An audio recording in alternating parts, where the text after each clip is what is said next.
वह दो संख्याओं लिखना होगा। वह दो संख्याओं का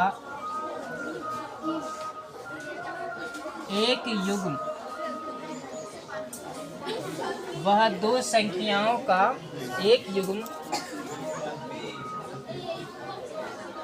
जिसका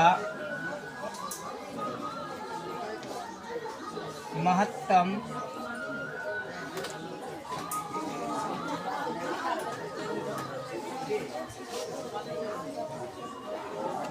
समावर्तक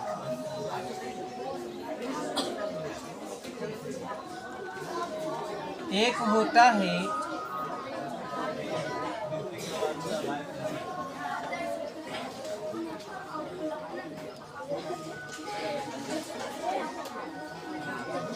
अभाज्य संख्या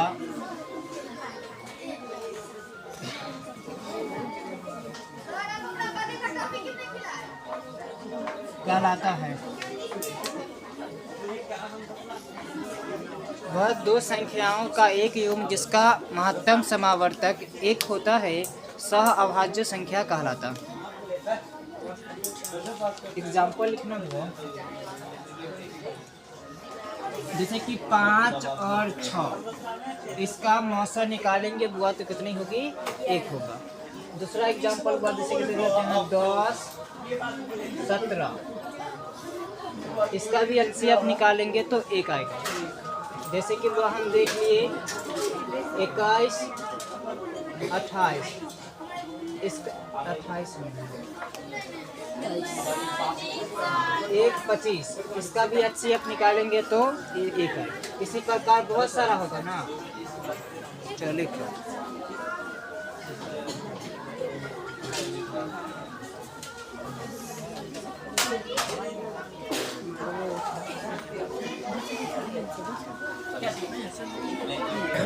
संख्या आ रहा है, उसके बाद सम संख्या लिखते हैं।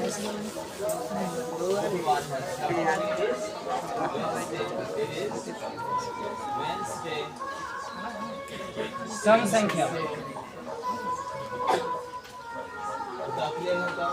वह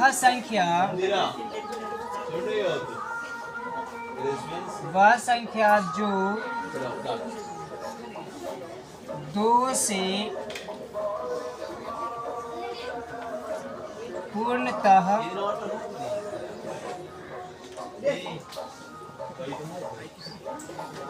विभाजित होता है,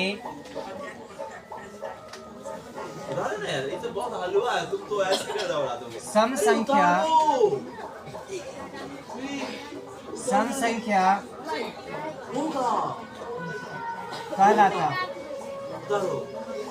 इसका एग्जाम्पल हो जाएगा बोले 2, 4, 6, 8, 10, 12 डॉट डॉट डॉट।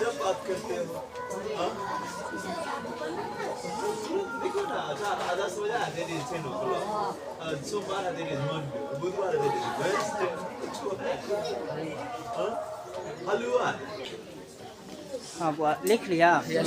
मतलब वह संख्या जो 2 से पूर्णतः विभाजित होता है, सम संख्या कहलाता है। एग्जाम्पल 2, 4, 6, 8, 10, 12, 14, 18, 20, 22 ऐसे करके आगे तक रहेगा। चलो नोट लिखना हुआ है, इसमें कई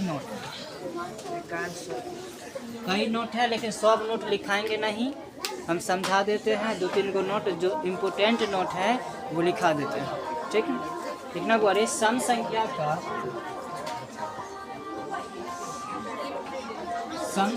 का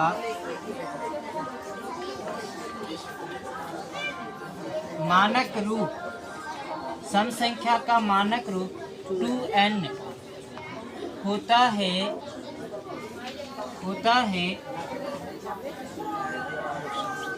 जहाँ n belongs to capital N, जहाँ n belongs to capital N।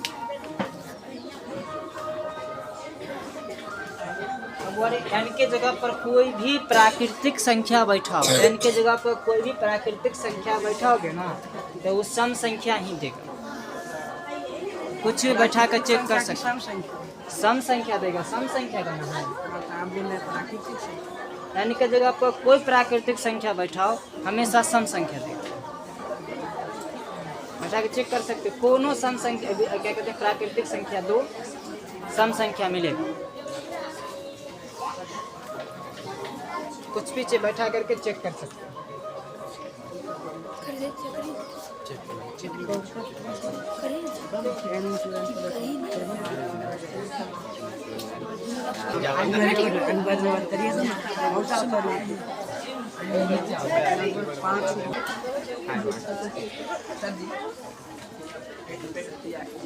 अच्छा कोई बात नहीं, सही तो बोलिए। Not second, third, not third इसमें हम समझा देते हैं।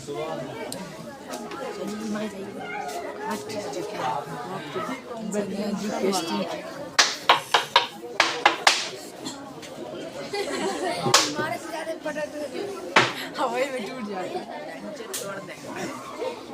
नादान है साथ। चलो बड़े नोट वगैरह आप अपने को समझते नहीं, अगला जो नोट होगा उसको समझते हैं, लिखना नहीं है।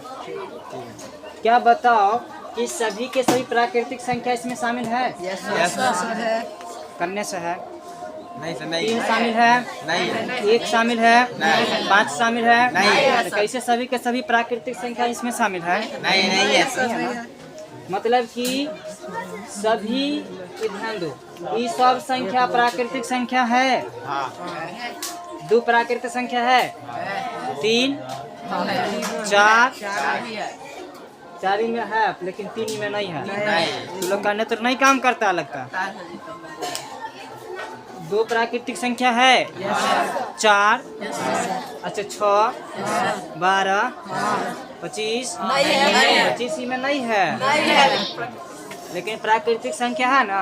मतलब ध्यान दो बोरे कि सभी के सभी सम संख्या प्राकृतिक संख्या होता है लेकिन सभी प्राकृतिक संख्या सम संख्या नहीं होता। समझ में आ गया? ये लिखाएंगे नहीं तो लोग को याद रखनी है। कभी कोनो टाइम में पूछ देंगे बोरे क्या प्राकृतिक संख्या सम संख्या होता है? नहीं होता है। सम संख्या ठीक है, सेम बुआरे पूर्ण संख्या के लिए भी होगा।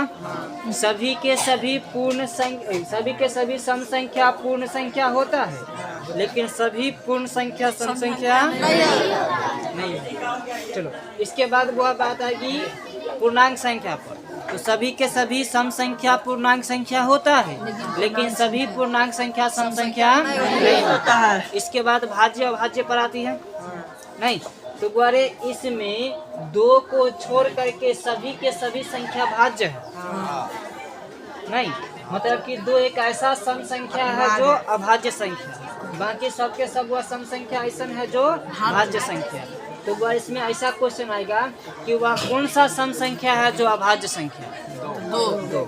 या फिर बोलेगा क्वेश्चन ऐसा कि वह अभाज्य संख्या बताए जो सम संख्या 2। वैसा सम संख्या बताए जो अभाज्य संख्या 2। बात समझ में आ गया? अब बाकी सब के सब बड़े भाज्य संख्या। इसके बाद तो स्वाभाज्य संख्या में बड़े जोड़ा लगाएंगे तब होगा। यहाँ तो सिंगल की बात हो रही है। स्वाभाज्य संख्या में तो ये नहीं आएगा, शामिल नहीं होगा। जब ये 2 करके देखेंगे और 2 निकालो सब का HCF 2 करके सब का HCF 2 ही आएगा लगातार। इसका निकालोगे फिर भी 2, इसका निकालोगे फिर भी 2, इसका निकालोगे फिर भी 2, इसके आगे वाला फिर 2 लगातार का निकालेगा फिर भी 2। ठीक है, अगला कौन सा है बोले? विषम संख्या ना। चलो विषम संख्या लिखकर रखते हैं। वह संख्या जो 2 से पूर्णतः विभाजित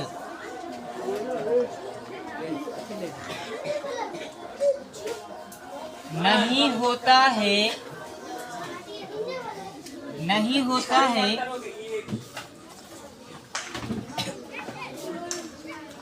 विषम संख्या कहलाता है। एग्जाम्पल हुआ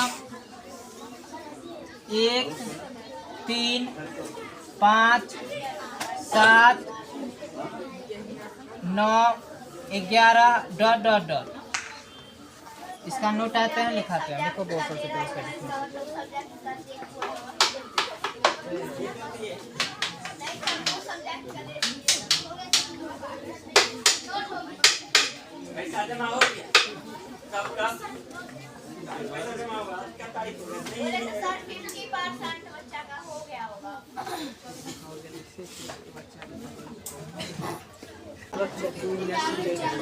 चलो नोट सेकंड लिखना तो दो लगातार विषम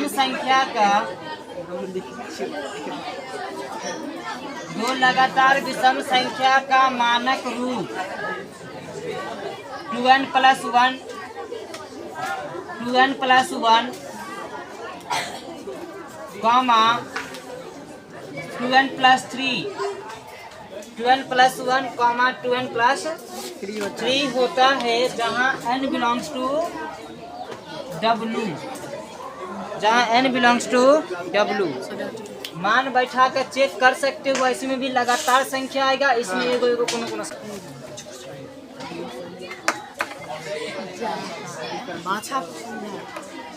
चेक कर लिया सभी लोग। कहाँ चेक किए? इसमें चेक नहीं किया बैठा करके, नहीं n के जगह पर कोनो मान बैठा ना तो बैठा रहे। चेक करना ना, इस जगह बैठा के चेक करो ना, कोनो मान बोलो ना कितना बैठा दो।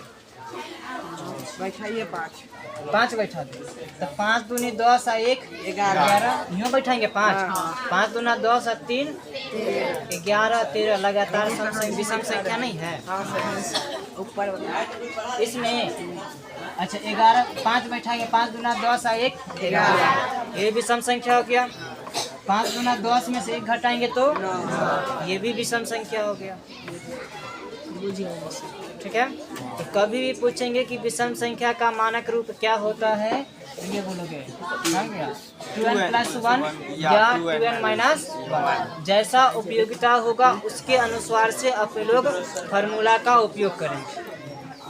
ठीक है, चलो जैसे जैसे नोट हुआ था सम संख्या के लिए, सेम उसी प्रकार का होगा।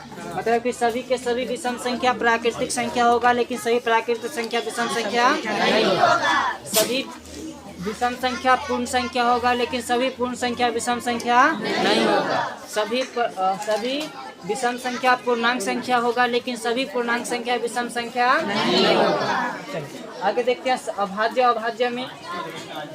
तो इसमें बोले सभी के सभी अभाज्य संख्या पूर्णांक संख्या विषम संख्या होता है, लेकिन सभी विषम संख्या अभाज्य संख्या नहीं होता है। फिर बोले भाज्य के लिए भी, तो भाज्य में भी क्या होगा, भाज्य में सब नहीं आएगा, भाज्य संख्या सब शामिल इसमें नहीं होगा, क्योंकि 10 भी तो भाज्य संख्या है, लेकिन वह क्या कहते हैं सम संख्या, इसमें नहीं आता। भाज्य में नहीं होगा, लेकिन अभाज्य वाला इसमें आ रहा है। ठीक है, मतलब कि सभी के सभी अभाज्य संख्या विषम संख्या होता है, लेकिन सभी विषम संख्या अभाज्य संख्या नहीं होता। लेकिन वो अरे 2 भी तो अभाज्य संख्या है, इसमें अपवाद हो जाएगा 2। बात समझ में आ गया। अगला कौन सी संख्या है, भिन्न संख्या भिन्न संख्या। गिरा दिया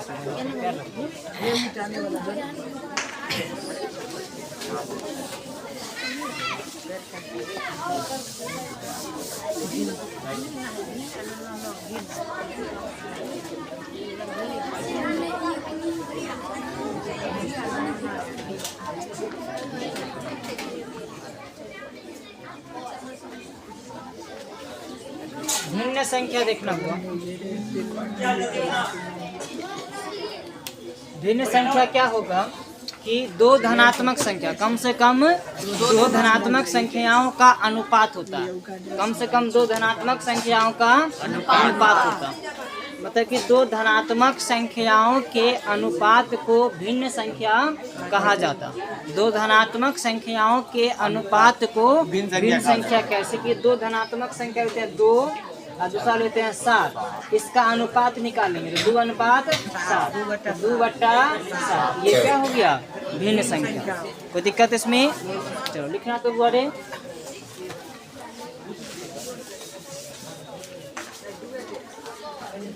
2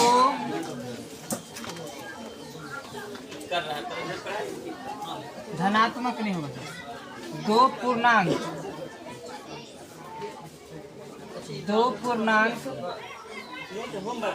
दो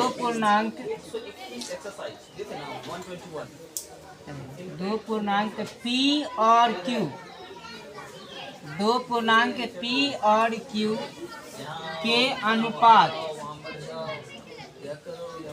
अनुपात को भिन्न संख्या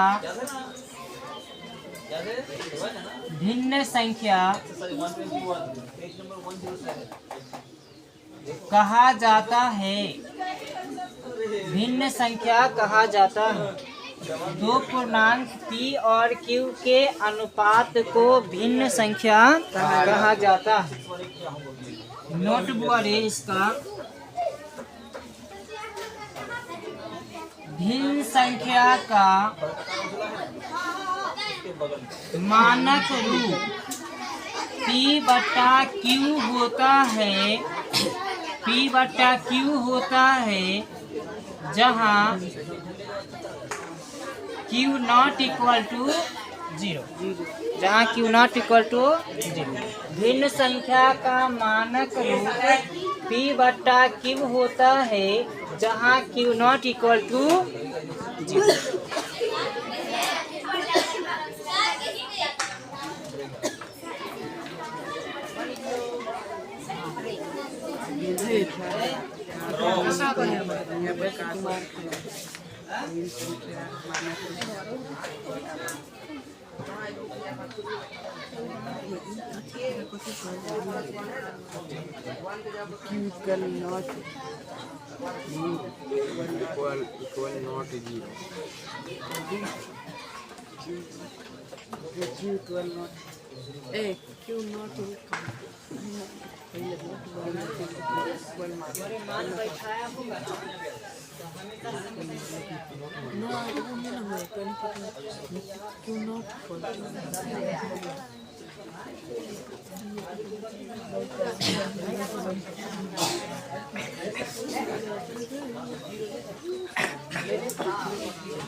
लिख लियो बुआ। मतलब भिन्न संख्या का मानक रूप P/Q होता है जहाँ Q नॉट इक्वल टू 0। अब यहाँ पर ध्यान दो बुआ रे, कोई भी संख्या, एग्जाम्पल अपन लोग समझते हैं।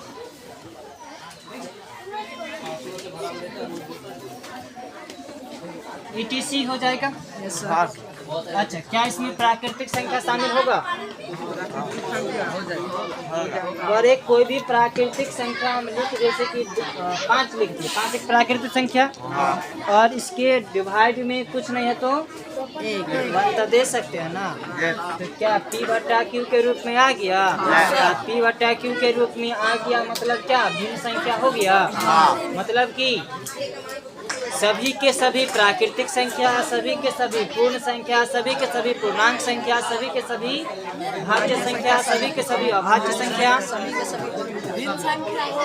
भिन्न संख्या होगा, सम विषम बीच में शामिल होगा।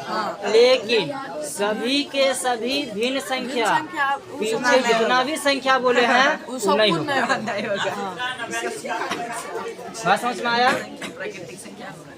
मतलब कि प्राकृतिक संख्या भिन्न संख्या है, हाँ है, लेकिन क्या भिन्न संख्या प्राकृतिक संख्या है? क्लियर है? अगला तुम लोग के पास आएगा शायद परिमेय संख्या नहीं।